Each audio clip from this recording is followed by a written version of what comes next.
ত্রয়োদশ জাতীয় সংসদ নির্বাচন ও গণভোটের মাঠে সার্বিক আইনশৃঙ্খলা পরিস্থিতি মূল্যায়ন এবং মোতায়েন থাকা সেনা সদস্যদের কার্যক্রম পরিদর্শনে 22 জানুয়ারি বৃহস্পতিবার কুমিল্লায় যান সেনাবাহিনীর প্রধান জেনারেল ওয়াকারুজ্জামান। তিনি কুমিল্লা এরিয়া পরিদর্শন করেন।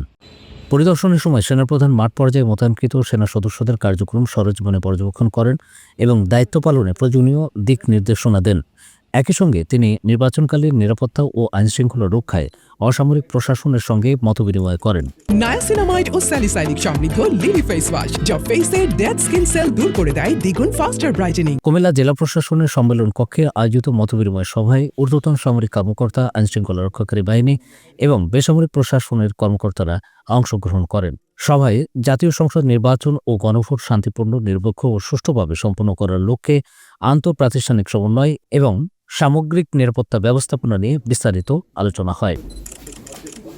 সেনাপ্রধান ওয়াকারুজ্জামান দায়িত্ব পালনে পেশাদারত্ব, নিরপেক্ষতা, শৃঙ্খলা, ধৈর্য ও নাগরিক বান্ধব আচরণ নিশ্চিত করার উপর বিশেষ গুরুত্ব আরোপ করেন।